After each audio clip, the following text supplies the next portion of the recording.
in their communities. She has 18 years of experience working in the substance abuse prevention field, and she most recently served as the project director for a substance abuse prevention coalition. In addition, she has served as student assistant counselor for at-risk student populations and has held various other positions in the substance abuse prevention and intervention fields. Dr. Spencer earned her bachelor's degree in criminology from the University of Tampa. She then went on to Nova Southeastern University, where she earned a master's degree in substance abuse counseling and education and a doctorate in education and organizational leadership. And with that, come on up, Dr. Spencer.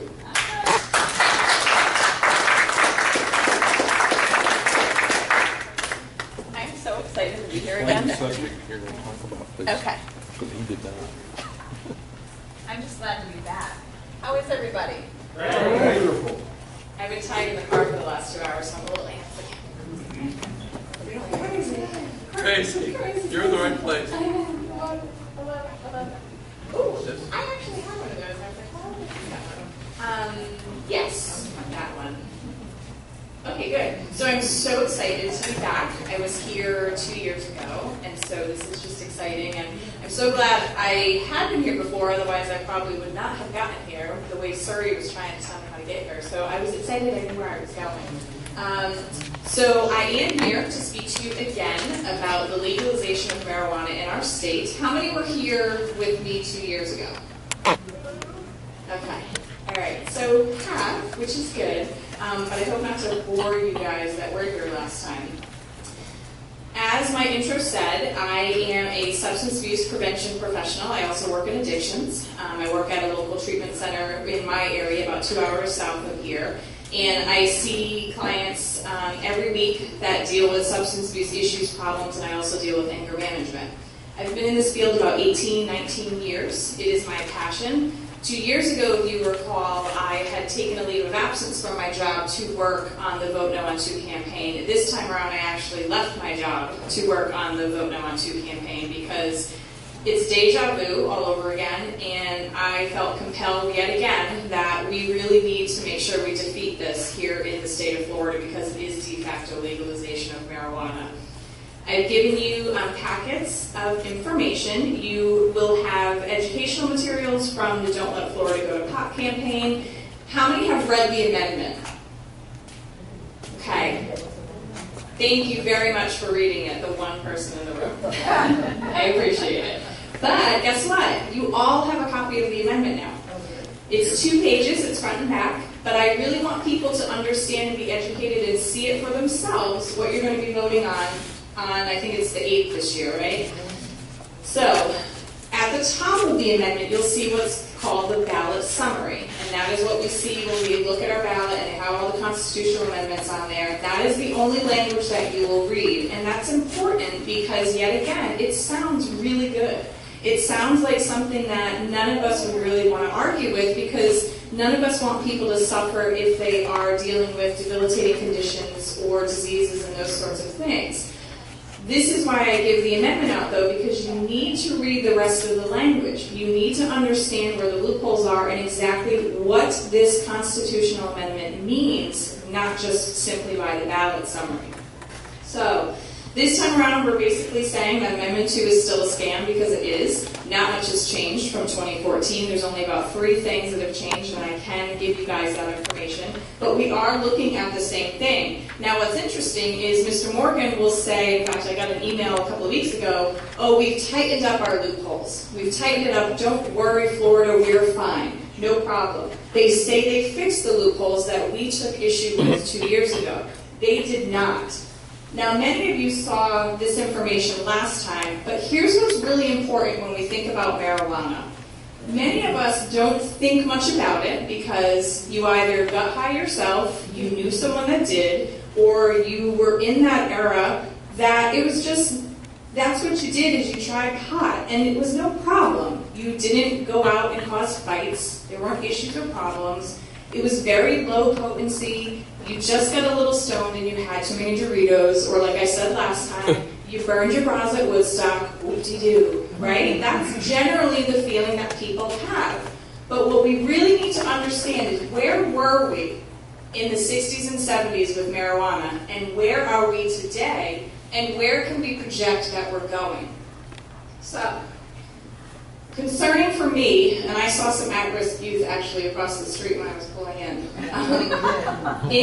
1969, only 4% of Americans had tried marijuana. Okay? Now jump ahead to 2013 and it's 48%.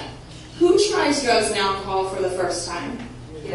Kids. So to me, sorry Siri, she's actually recording me, it's very odd. To me, when I look at those numbers, I'm thinking these are youth. We are increasing the amount of youth that are using and trying drugs, particularly marijuana. Now, how many would say that they got high or knew someone that got high in the 60s or 70s? Were people getting stoned? Absolutely.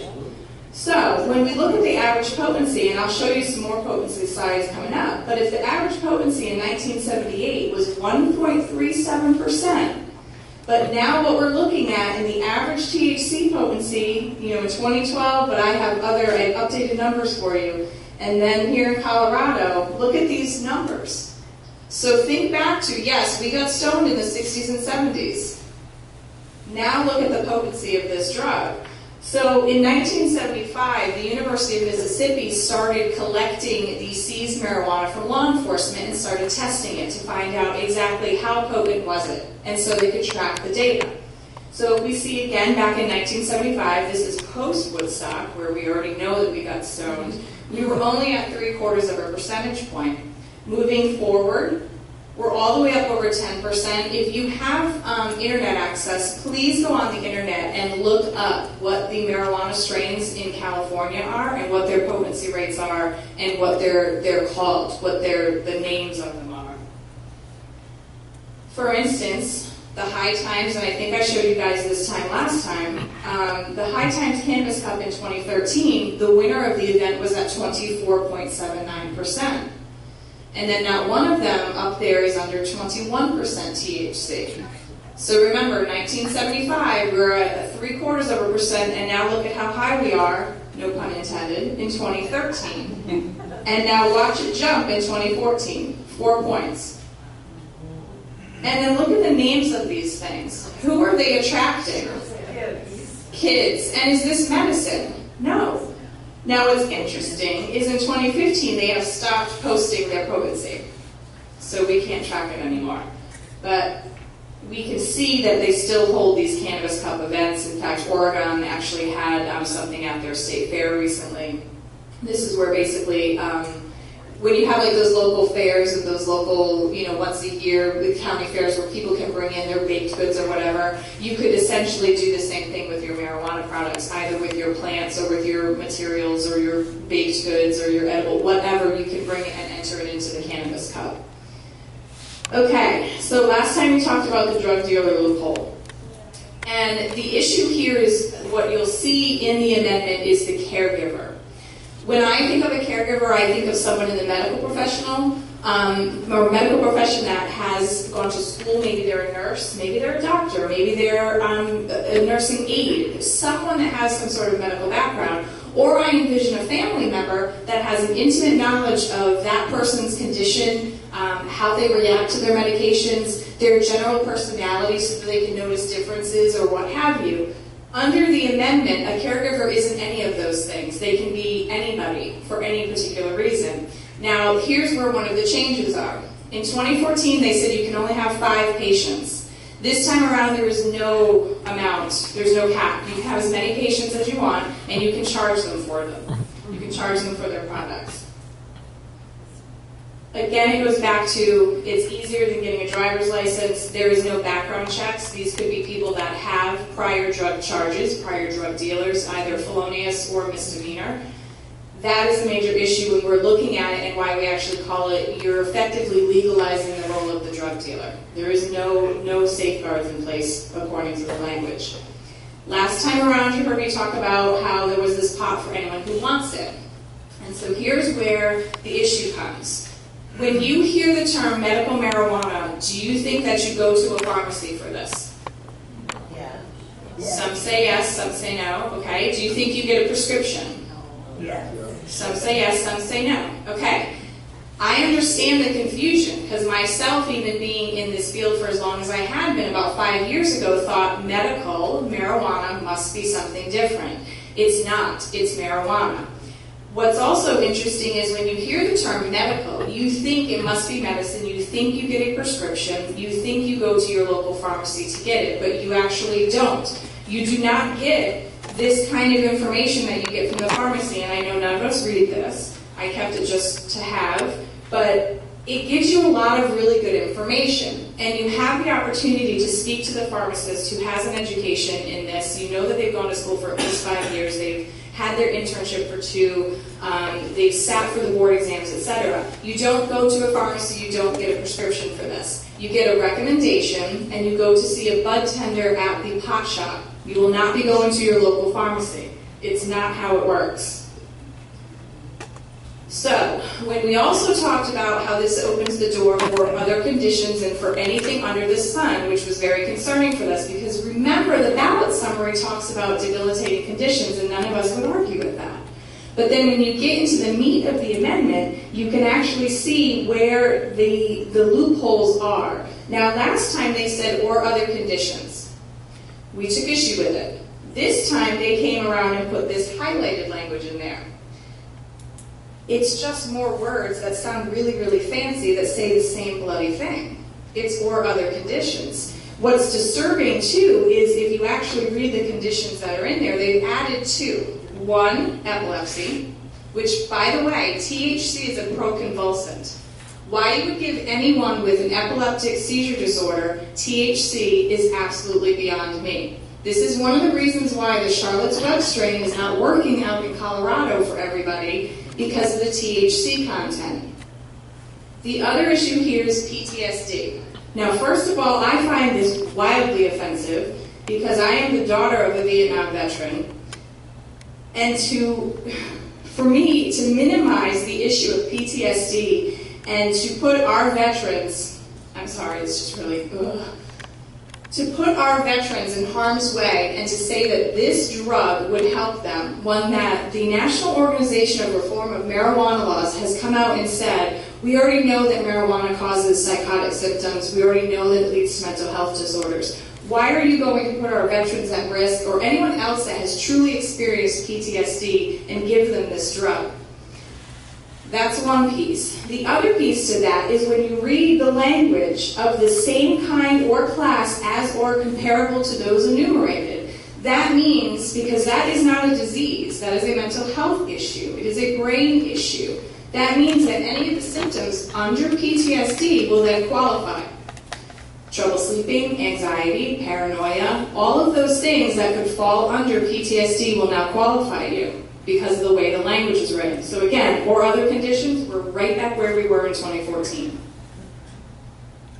The other issue with the other conditions is in California and any other state that has medical marijuana laws. The predominant reason and particular ideas or whatever, some are athletes, but some are headaches, some are menstrual cramps, etc., etc.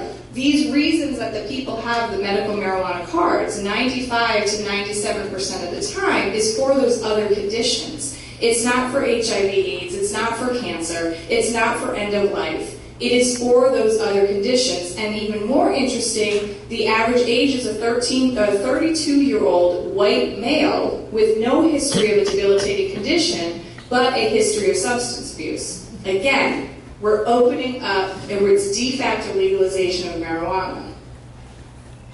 Concerning pill mills, I'm not sure, I can't remember if you guys had a pill mill problem here. Okay. Why are you doing this, Surrey? Very odd. I apologize. Sorry.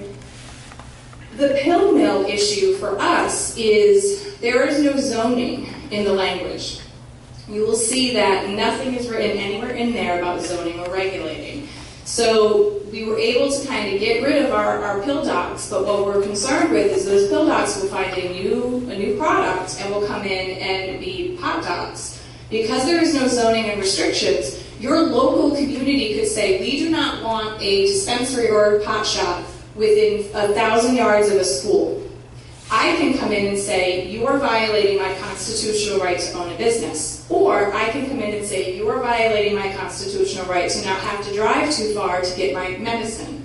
Very, very concerning. And also considering that the Florida Fiscal Impact Survey estimated about 2,000 pot shops would be here in the state of Florida.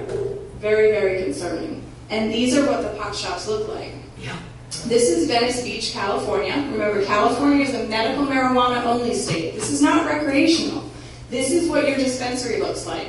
This is what your pot shop looks like. This is where your pot docs are located to write the recommendations and to sell their drugs. Here's another one, and then you got the babies walking by. Remember, normalize, commercialize, mass market. This language did not change from last time. So again, transports and administers, if you remember, that means that I can deliver. So just like when you call your local pizza or your local Chinese restaurant and have them deliver your dinner, you can have your pot doc or your pot shop, your bud tender deliver your marijuana. You can also use on site, and then of course you get in a vehicle and drive away. The other concerning piece is the food, tinctures, aerosols, oils, or ointments, and we'll get into the oils and how potent those are, but with your food too. And if you actually look at the Littlest brochure, the Amendment 2 will do this to Florida one, you'll see just one example, and I have images in here too of what these edibles actually look like. So again, we can transport and deliver. Here's some marijuana oil. This isn't the doobie we smoked. This isn't the doobie you rolled in the 60s and 70s. This is marijuana oil. This is very popular among the youngsters. If you go to YouTube, go and look up dabbing, D-A-B-B-I-N-G. Most often you'll also notice on those dabbing videos, they will say, I am a Prop 215 patient, that's California, and they're dabbing, and it's unbelievable. My favorite one to watch is torture dab. This gentleman has numerous videos on there, and it's just unbelievable. The potency of this oil is anywhere from 70 to maybe 95% THC, because this is pure THC. The kids are using this because it doesn't have an odor. So if you see them vaping, or even if you don't, but you don't smell anything, you don't have that telltale, oh, I know my kid is smoking pot because it reeks. There is no odor, or there's just a fruity odor. This is very concerning for public safety, and it's very concerning for schools and for parents, again, because there's no odor for these products, and how potent they are. Here are some edibles. And then if you recognize the guy at the top, or if you don't, he's from Ohio. His name is Buddy, and he was the legalization mascot in Ohio last year. And my question is, what adult likes superheroes with big muscles and capes? Not many of us, not openly at least, right? It's little kids. I mean, don't get me wrong, I love the Marvel comic movies, I watch all of them. But little kids are attracted to this, right? So that was Buddy. He has a cousin, Nuggy, who is a hot mess. But these are, again, what edibles are looking like. Here's another one. And then my question, and the little one has headphones on, but my question would be, can you tell the difference between those two Swedish fish, which one has marijuana in it and which one doesn't? So this is why we're seeing an increased emergency room visits in other states, which is taxing our local services, of accidental ingestions of these edibles. In fact, we just had a quinceañera, I don't know if you heard about that, where 19 people were hospitalized because someone at this quinceañera put out a bowl of candy, no one knew it had marijuana in it, 19 went to the hospital. And then in Pinellas County, we just saw a couple of months ago where the 5 kids went to the hospital for the marijuana gummy worms, and the one kid is actually being charged with felony poisoning. This is no joke, people. These edibles are no joke. You're only supposed to eat part of that. I don't know who does that. When I get a bag of gummy bears, I'll eat the whole thing, if not shove them all in my mouth at once. They're delicious. I'm not going to just eat half a gummy bear and call it a day. This is what we're dealing with. And again, can you tell the difference? Which one has the marijuana in it? They look like our regular products. Your constitutional amendment on November allows these products and doesn't put a limit on how much THC can be in them. Here's some more in St. Pete, not to pick on Pinellas County. Now, what's awesome about this place, and many others, quite honestly, in Colorado and other locations, but this is California again, if you don't know what your condition is, you just look on a wall and pick one. It'll work for you. They've got them right there. Again, this is what a dispensary looks like. This is your pot shop. This is where you go for your medicine. So this is why we are concerned with the whole pill mill, pot shop issue. Again, no limitations. These will be anywhere because, again, you're violating my constitutional right if you try to tell me I can't operate a business. John Morgan, even a couple of weeks ago, he was quoted as talking about how little Sue or whoever shouldn't have to drive 20 miles to get her medicine. He's already laying the groundwork for call Morgan & Morgan if you weren't able to get in. Call Morgan & Morgan if you weren't able to have to drive however many miles. Call Morgan & Morgan if they won't let you open a business. And again, we purport that this will fall on the small business owners, but really, in my mind, this is going to fall on the community members because when we start increasing, our social service needs, we start increasing taxes because where are you going to pay for the stuff? So we're going to have to pay for it somehow because we're increasing addiction, we're increasing use, we're increasing all of these problems, sadly. The bud tender we've already kind of talked about. So again, this is not a pharmacy. This is not a pharmacist, this is a bud tender. That's not even our term, that's the industry term. In fact, if any of y'all are looking for a job in retirement, look up 420 nurses. They're always looking for them, except some of the ads you'll have to perform sexual acts, so I hope you're okay with that. But you can find these jobs on Craigslist. They are 420 nurses. I may have images of them, actually. Yeah, there's some down on the bottom and some at the top. These are your pharmacists. These are who's dispensing the medicine. There's Steve D'Angelo from California. He has one of the largest businesses out there. But again, this is what you're dealing with. So I mentioned normal before. If you're wondering how this has happened to us and how we got here, it's through about 3 or 4 decades of infusing and quietly putting this into our communities. But what they basically said, and I had a video in here, but I don't know that it's going to actually play. But you can look that up on YouTube too. It's amazing. It makes me cry every time, but it's great.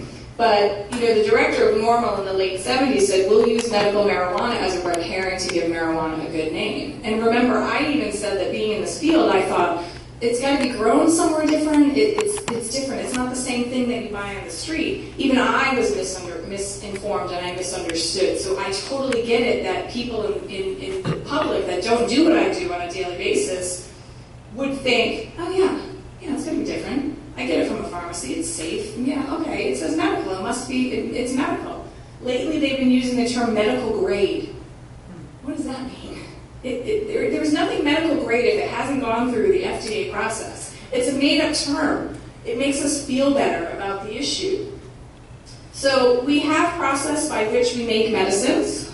We actually have cannabis-based medications that are available to us. There are many that are already going through the IND process, so we will have more cannabis-based medications. We're not Neanderthals. We don't, by ballot initiative and constitutional amendment, legalize this and call it medicine. We go through 21st century science. We go through the process like we do with many other plants, and dirt is tetracycline. We go through this process to find out what is it contraindicated with? What chemical are we looking for? The marijuana plant has over 500 chemicals. So we, don't inhale combusted plant material. That's not healthy. It's counterintuitive. We go through the process of science, of looking at everything. We have thousands of pages of data and research behind it. And again, we have cannabis-based medications. There's more coming. Here's actually one for seizures. Because again, remember I said THC is a proconvulsant. So even what we're selling right now in these dispensaries that have just started cropping up across the state, I'm concerned because there is THC in them. There is no way that those companies can pull out and extract all of the THC and just leave the CBD. GW Pharmaceuticals is able to do it, and this medication is actually free. It is available here in the state of Florida, but this is pure CBD. This is pure CBD oil, and it's going through studies, it's going through the process. It is available for people that have children that have these intractable seizure disorders. Again, we talked about this, FDA approval and what that means and what it looks like. Teenager loophole. So last time, one of the issues was that anyone could get it. Even a 14-year-old could walk into a dispensary without a parent's consent. We took issue with that, so they came back this time and said, all right, well, they have to be 18. So my question is, how many 18-year-olds are seniors in high school? Where did these kids get the stuff for the kids in Yarra? Where did the kids get the stuff for wherever? You know what I mean? Remember the cool kid in high school when the drinking age was low? This is what we're going to be dealing with. And again, they could still be living under your roof at 18 years old, but they now have an opportunity to go and buy pot, and there's nothing that you can do about it, and their brain is not developed yet. So as a parent and a grandparent, it's very concerning. And again, as much pot as they want, that's the other interesting piece with this too, not only with the caregivers, but the individual, there's no limit. So 1 ounce, 2 ounce, 3 ounce, 5 pounds, who cares? Nothing says I can't have it. I have my recommendation. Who are you to violate my constitutional rights? It's unbelievable. And again, that's interesting if anyone works with anyone in law enforcement. It's very interesting for law enforcement then when they have drug dogs. And if a drug dog picks up on marijuana, but in that car you also have heroin and cocaine or prescription drugs or other things, it's going to get real interesting of whether that case is going to fly or not, or whether a judge is going to throw it out because your dog might have hit on the marijuana that you were legally carrying because you're a caregiver. So we're opening up a huge problem here, and it's enshrined in our Constitution. Here's the video of Richard Cohen. If you're interested, if you're on YouTube, go to Richard Cohen Medical Marijuana Scam. He was the director of NORML. He's sitting on a stage and he is saying the key to it is medical access. It's funny, I almost know this line by line. Once we have hundreds and thousands of people using under medical supervision, then our whole scam is blown and we can go for full legalization, which is what we want, and we will. That's what the gentleman is saying as he's sitting there. The next images will be of Ed Rosenthal, who kind of jokes and everyone in the audience is laughing about how he's treating his glaucoma, and he knows it's working because he's treating himself and he's smoking. But what's the real reason I'm using it? Because I like to get high, and the whole crowd erupts, and it's just this big joke about an actual really, some people are suffering with that. So it's disgusting to me, but it lets us know how they've been doing this and why this is happening to us and what their whole plan has been. It's a great video. So again, we are dealing with a constitutional amendment. We're not dealing with a bill that we can go, up to our legislators or our local, community people and say, we don't like this. We would like it to look this way. We would like this terminology taken out. We would want this language put in. We can't do that. This is your Constitution. I don't know about you all, but that's important to me. You don't mess with my Constitution, especially when it will then be enshrined, and good luck getting it out of there.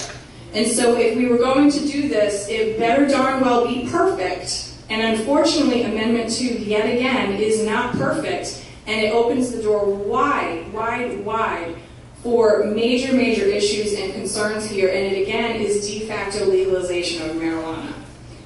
And so I'm encouraging everyone to vote no, obviously. Does anyone have any questions? Yes, sir.